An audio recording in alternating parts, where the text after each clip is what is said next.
ভাই শুনিছিলা না চেষ্টা কৰিব আমাৰ মৰিগাঁও জিলাৰ আয়ুক্ত গৰাকীৰ নাম কি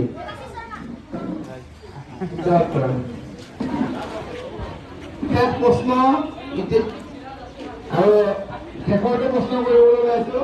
সহজ প্ৰশ্ন কৰি যিসকলে এই কুইজ প্ৰতিযোগিতাত অংশগ্ৰহণ কৰিলে আমি সকলোকে ধন্যবাদ জনাইছো তেওঁলোকে ভৱিষ্যতে আৰু ইয়াতকৈ ডাঙৰ ডাঙৰ প্ৰতিযোগিতাত অংশগ্ৰহণ কৰি বঁটা ল'বলৈ সক্ষম হ'ব আৰু যিসকলে নোৱাৰিলে তেওঁলোকক চেষ্টা কৰক চেষ্টা ৰখাই থৈ একো নাই তেওঁলোকে আজিৰ পৰা ভালদৰে বিষয় বাইদেউ এখন প্ৰমাণ গামোচাৰে আদৰণি জনাবলৈ খণ্ড উন্নয়ন বিষয়া মহোদয়ক অনুৰোধ জনালো জিলা ডিষ্ট্ৰিক্ট স্পৰ্ট অফিচাৰ মহোদয় তেখেতকো এখন প্ৰমাণ গামোচাৰে আদৰণি জনাবলৈ খণ্ড উন্নয়ন বিষয়া মহোদয়ক অনুৰোধ জনালো পেছা নামৰ কৰ্মীসকলক তেওঁলোকৰ সংগীত পৰিৱেশন কৰিবৰ বাবে অনুৰোধ জনালো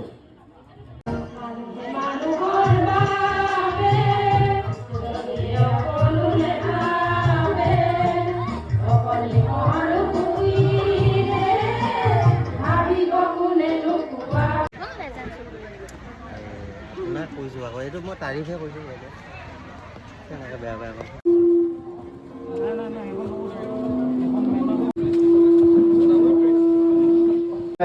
এই চাৰণ বিলৰ কাইটিঙা কেনুইং প্ৰশিক্ষণ কেন্দ্ৰৰ স্থলীত স্বচ্ছতা হি সেৱা কাৰ্যসূচী এটি কাৰ্যসূচী নাও খেল অনুষ্ঠিত কৰিবলৈ ওলাইছো ইয়াৰ বাবে আমাৰ মাজত উপস্থিত হৈছে মৰিগাঁও জিলাৰ আয়ুক্ত মহোদয় আমি সৰ্বপ্ৰথমে আয়ুক্ত মহোদয় এখন ফুলাম গামোচাৰে আদৰণি জনাব বিচাৰিছো তেখেতক আদৰণি জনাবলৈ আমাৰ খণ্ড উন্নয়ন মহোদয় তেওঁক অনুৰোধ জনালো সকলোকে নমস্কাৰ জনাইছোঁ আজি আমাৰ স্বচ্ছতা বুট ৰেচ আৰু কুইজ কম্পিটিশ্যন স্থলীত অনুষ্ঠিত এই সভাত উপস্থিত আমাৰ সকলোৰে সন্মানৰ জিলা আয়ুক্ত মহোদয় আমাৰ ইয়াতে উপস্থিত বৰগন্ধা ব্লকৰ ব্লক উন্নয়ন বিষয়া ডেকা ডাঙৰীয়া উপস্থিত ডিষ্ট্ৰিক্ট স্পৰ্টছ অফিচাৰ ডাঙৰীয়া ইয়াতে উপস্থিত আমাৰ গ্ৰাম্য বিভাগৰ মোৰ বিষয়া কৰ্মচাৰী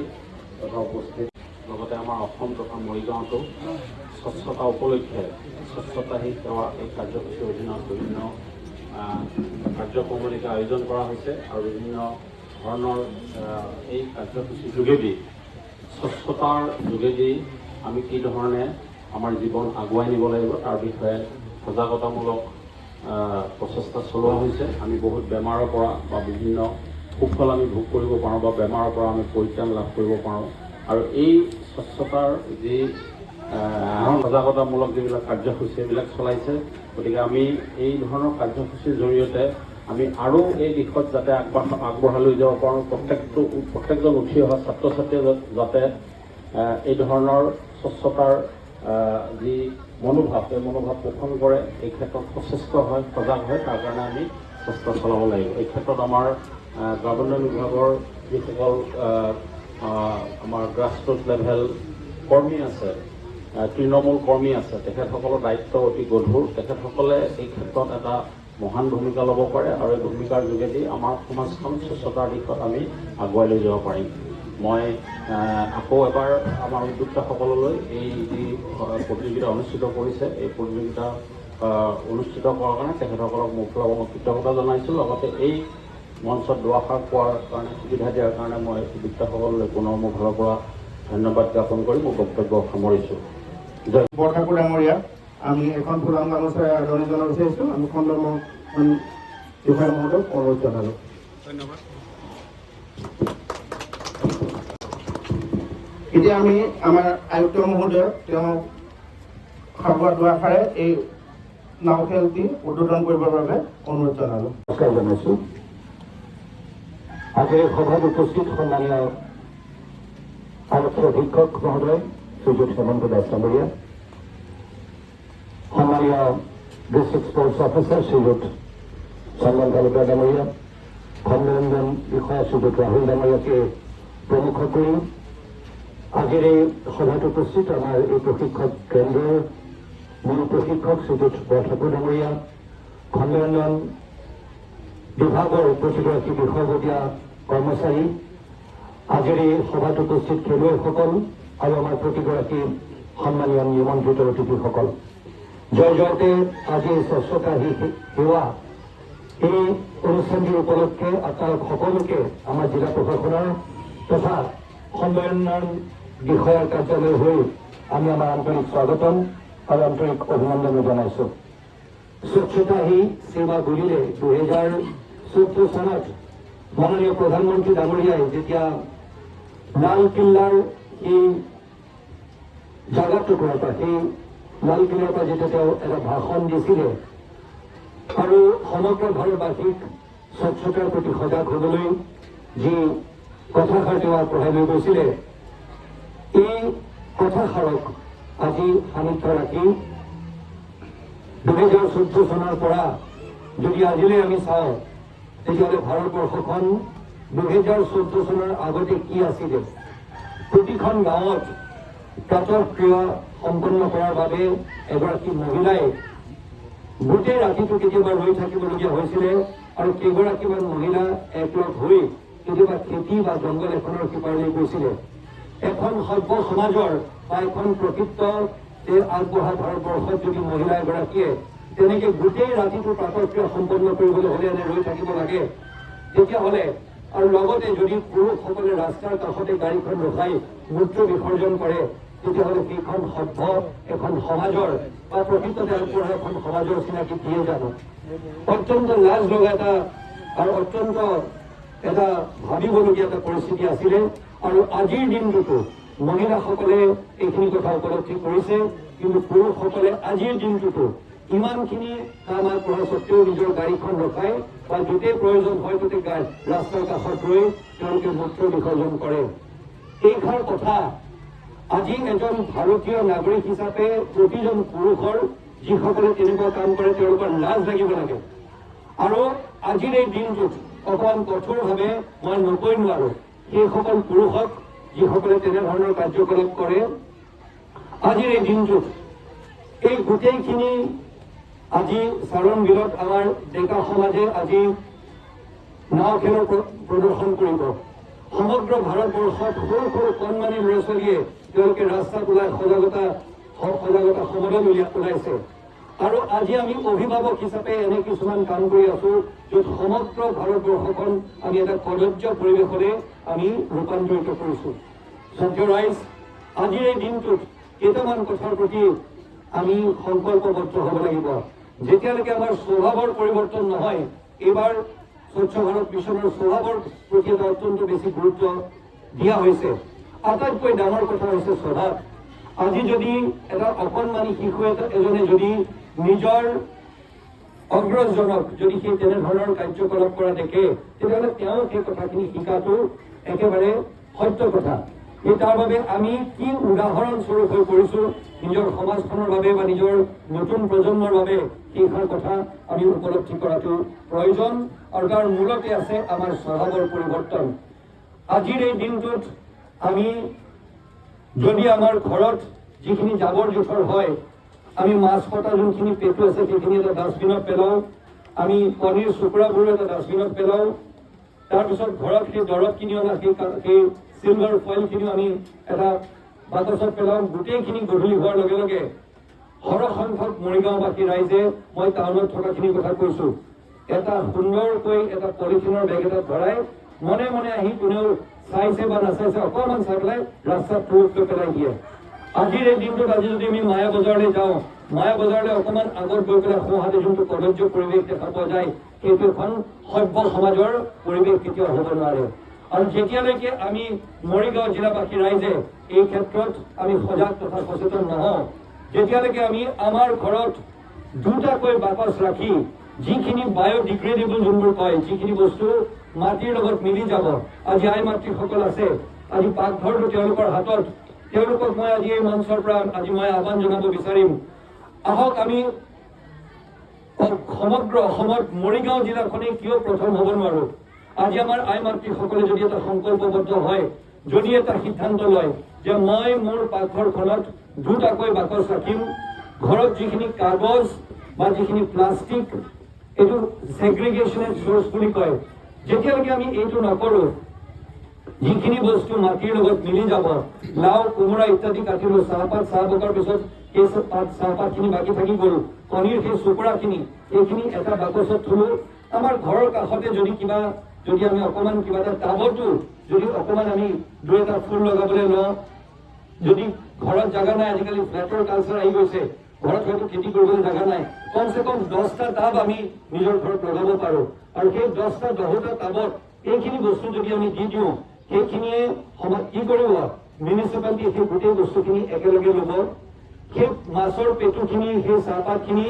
আৰু এই পলিথিনৰ গোটেই কাগজ যোনখিনি আছে, এই গোটেইখিনি একলগ কৰি এখন গাঁৱৰ অটো টিপাৰ নামৰ সেউজীয়া ৰঙৰ সেই গাড়ীবিলাকত ভৰাই দিব, নি পেলাই আমাৰ শ্মশানৰ ওচৰত যোনটুকুৰা জাগা আছে তাত নি পেলাই দিব। সেইখিনি পেলোৱাৰ লগে লগে কি হ'ব, সেই গোটেই বস্তুবোৰ কাইলৈ তাৰ পৰা যোনটো পানী ওলায়, সেই পানীটোক লিচেট বুলি কয়। সেই লিচেট বোলা বস্তুটো, সেই পানীটোৱে গৈ আমাৰ মাটিৰ তলৰ যোনখিনি জল আমি সেৱন কৰোঁ, সেই জলখিনি প্ৰদূষিত কৰি দিয়ে। আৰু আজিৰ দিনটোত নগাঁও, শিলচৰ আৰু অবিভক্ত কামৰূপ অঞ্চলত খুবেই বেছি কৰ্কট ৰোগৰ আজি প্ৰভাৱ পোৱা গৈছে বা নানান ধৰণৰ বেমাৰ হৈছে। তাৰ কিন্তু গুৰিতে এই ৱাটাৰ টেবুলটো, মাটিৰ লগত থকা পানী যে লাহে লাহে প্ৰদূষিত হৈ গৈছে, সেই তাৰ এটা খুব গুৰুত্বপূৰ্ণ এটা কাৰণ। আজি আমি যদি সজাগ নহওঁ, আজি যদি আমি সচেতন নহওঁ, নতুন প্ৰজন্মৰ বাবে যদি আমি এনেধৰণে লেতেৰাকৈ বস্তুবোৰ পেলাই যাওঁ, আজিৰ দিনটোত আমি হয়তো এইষাৰ কথা উপলব্ধি নকৰিব পাৰোঁ যে মোৰ জীৱনত এইখিনি হোৱা নাই, মই লুকাই চুৰ কৰি ক'ৰবাত মই মোৰ জাবৰ জোঁথৰখিনি মই পেলাই দিলোঁ, তাত একো নাই। কিন্তু সেই তাৰ প্ৰভাৱ যি নতুন প্ৰজন্মৰ ওপৰত পৰিব, সেইখিনি আমি তাৰ প্ৰতি সজাগ হোৱা উচিত। আৰু আজি যে আমাৰ ইমান বেমাৰ হৈছে, আজি যে আমি আৰ্ছেনিক ইন আণ্ডাৰগ্ৰাউণ্ড ৱাটাৰ বুলি কৈছোঁ, আজি যে ক'ৰবাত অকণমান পানী যেতিয়া আমি খান্দি দামকলটো যেতিয়া পানী মাৰি উলিয়াই লওঁ, সেই পানীখিনি যে গোন্ধায়, তাৰ মূলতে হৈছে যে আমাৰ আগৰ প্ৰজন্মই এইখিনিৰ প্ৰতি সজাগ নাছিলে। তাৰ বাবে আজি এই স্বচ্ছতা হি সেৱাৰ আজি আমি নানান ধৰণৰ এনে অনুষ্ঠান পাতিছোঁ। কিন্তু আজি এই অনুষ্ঠানভাগ আজি নাও খেল নহয়। আজি সেই অনুষ্ঠান যোনবোৰ আমি পাতিছোঁ, সেই তাত অকল সাংস্কৃতিক দিশটো নহয়। আজি প্ৰতিটো এই পদক্ষেপত আজি মই শলাগ লৈছোঁ খণ্ড উন্নয়ন বিষয়া ডাঙৰীয়াৰ। আজি তেওঁ আৰু তেওঁৰ দলটিয়ে সুন্দৰ এভাগ আজি নাও খেলৰ প্ৰদৰ্শন কৰিছে। কিন্তু তাৰ মূলত এইটো, আজি তাৰ মূল এই নাও খেলখনৰ জৰিয়তে আজি আমি সমাজখনক এইষাৰ কথাই কৰিব বিচাৰিছোঁ যে আমাক এখন স্বচ্ছ ভাৰত লাগে। আমাক আজি চাৰিওপিনে গ্ল'বেল ৱাৰ্মিং হৈছে। আজিৰ দিনটোত ছেপ্টেম্বৰ মাহৰ শেষলৈকে আজি 40 ডিগ্ৰী আমি হয়তো বহু সময় আমি শুনা নাছিলোঁ। এইটো গতিত যদি গৰম হয়, য'ত আমাৰ ল'ৰা ছোৱালীবোৰ সময়মতে স্কুললৈ যাব নোৱাৰে, গুৱাহাটীত গৈ মানুহ ফিট হৈ পৰি গৈছে, আজি তাৰ মূলতে আছে যে আমি আমাৰ এই পৃথিৱীখনক আমি দৈনন্দিন লেতেৰা কৰি গৈ আছোঁ। সেই বস্তুবোৰ যোনবোৰ পেলাব নালাগে সেইবোৰ পেলাই গৈ আছোঁ। আৰু যাৰ ফলত শেষত গৈ কি হৈছে, আমাৰ গ্লেচিয়াৰ যোনবোৰ আছে সেইবোৰ গলিবলৈ ধৰিছে। আৰু ৰ'দৰ প্ৰকোপ বা প্ৰখৰ ৰ'দ আমাৰ ওপৰত যি প্ৰভাৱ পৰিছে, সেইটো বিস্তাৰিতভাৱে মই আজি নকওঁ, সেইটো খুব দীঘলীয়া এটা ছাবজেক্ট। কিন্তু শ্ৰদ্ধেয় ৰাইজ, এই গ্ল'বেল ৱাৰ্মিং যে হৈছে, কাইলৈ সময়মতে বৰষুণ হোৱা নাই, অসময়ত ৰ'দ দিছে, আজিৰ পৰা 10 বছৰ পিছত হয়তো এনে পৰিৱেশ হ'ব পাৰে, ব্ৰহ্মপুত্ৰখন হয়তো শুকাই যাব পাৰে, আমাৰ নদ নদীবিলাকো হয়তো শুকাই যাব পাৰে। তাৰ বাবে প্ৰতিজন নাগৰিক সজাগ হ'ব লাগিব, সচেতন হ'ব লাগিব। মোৰ দৃঢ় বিশ্বাস যে মৰিগাঁওবাসী ৰাইজ আমি সজাগ আৰু সচেতন। আমি প্ৰতিগৰাকী আই মাতৃক আজি আহ্বান জনাইছোঁ, প্ৰতিজন আমাৰ ভাই ককাইক আমি আহ্বান জনাইছোঁ এই মঞ্চৰ পৰা, আজিৰ এই দিনটোত আহক আমি সকলোৱে মিলি সংকল্পবদ্ধ হওঁ, যাতে আমি এখন সুস্থ সবল আৰু এখন নিকা আৰু এখন সুন্দৰ স্বচ্ছ এখন মৰিগাঁও আমি গঢ়িম। আৰু এই সপোন কৃষকত পৰিণত কৰাৰ বাবে প্ৰথম আৰম্ভ হ'ব নিজৰ ঘৰখন লৈ, নিজক লৈ। নতুন প্ৰজন্মক আমি শিকাব লাগিব। আৰু অনাগত দিনৰ বাবে আমি এই আমাৰ সুন্দৰ এই ভাৰতবৰ্ষখনেই নহয়, সুন্দৰ এই পৃথিৱীখন আমি নতুন প্ৰজন্মৰ বাবে আমি জীয়াই ৰাখিব লাগিব, আমি জীপাল কৰি ৰাখিব লাগিব। পুনৰবাৰ সকলোকে মই ধন্যবাদ জনাইছোঁ। আজি কিমান ধৈৰ্যৰে আমাৰ এই যিখিনি আমাৰ কথা আপোনালোকক ব্যক্ত কৰিলোঁ, সেইখিনি শুনাৰ বাবে খণ্ড উন্নয়ন বিষয়া ডাঙৰীয়াক ধন্যবাদ জনাইছোঁ তেওঁৰ উদ্যোগৰ বাবে আৰু লগতে আজি আমাক ইয়াত আমন্ত্ৰণ জনাই আজি আমাৰ আমন্ত্ৰণ গ্ৰহণ কৰি নিমন্ত্ৰণ গ্ৰহণ কৰি মাননীয় SP ডাঙৰীয়া আমাৰ খেল উন্নয়ন বিষয়া আৰু আপোনালোক সকলোৱে আজি যে আজি ইয়াত উপস্থিত হ'লহি তাৰ বাবে মই জিলা প্ৰশাসনৰ হৈ আপোনালোক সকলোকে মোৰ আন্তৰিক ধন্যবাদ জনাইছোঁ আৰু আমি বিচাৰিলে আজি যদি আমি সংকল্পবদ্ধ হওঁ আজি যদি আমি নিজে সিদ্ধান্ত লওঁ আমি নিশ্চয় আমাৰ মৰিগাঁওখন আমি স্বচ্ছ কৰিব পাৰিম আমি সুন্দৰ কৰিব পাৰিম ইয়াকে কৈ আপোনালোক সকলোকে মই মোৰ ধন্যবাদ জনাই অনুষ্ঠানটিৰ উত্তৰোত্তৰ কামনা কৰি মোৰ চমু বক্তব্য এটা সামৰণি মাৰিছোঁ ধন্যবাদ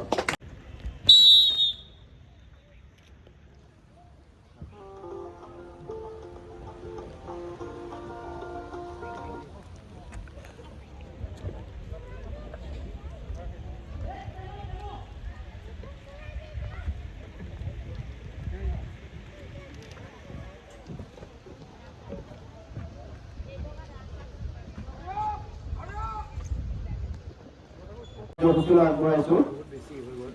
আমাৰ কায়াকিঙত প্ৰথম স্থান কায়াকিঙত তৃতীয় স্থান অধিকাৰ কৰিছো শংকৰ বৰদলৈ আমি শংকৰ বৰদলৈ বঁটা ল'বলৈ অনুৰোধ জনালো আমাৰ উপায়ুক্ত মহোদয় তেওঁক বঁটা প্ৰদান কৰিবলৈ অনুৰোধ জনালো আৰু এখন মানপত্ৰ প্ৰদান কৰিব আমাৰ SP মহোদয়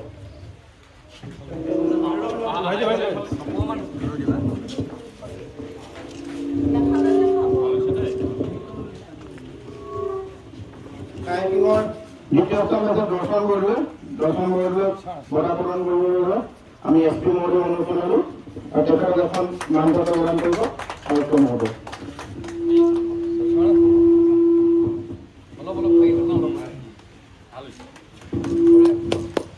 কায়াকিঙত প্ৰথম স্থান অধিকাৰ কৰিছিল বিক্ৰমজ্যোতি কোঁৱৰ তেওঁক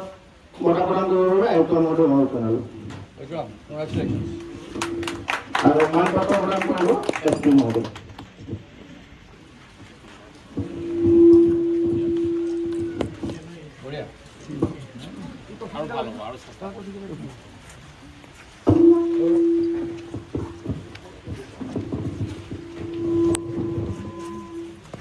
এতিয়া আমি কেনৰিঙৰ তৃতীয় স্থান লাভ কৰিছিল সুনীত বৰদলৈ তেখেতক প্ৰদান কৰিব আয়ুক্ত মহোদয় আৰু মানপত্ৰ প্ৰদান কৰিব আমাৰ SP মহোদয়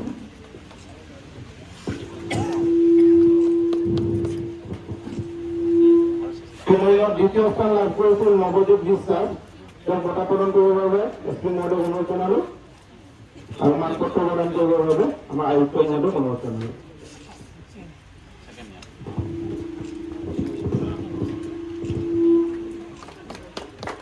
কেনৰিঙত প্ৰথম স্থান অধিকাৰ কৰিছিল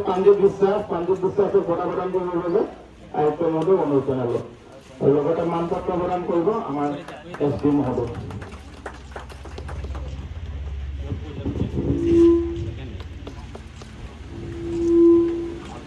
আমাৰ বঁটা বিতৰণী কাৰ্যসূচী ইমানতে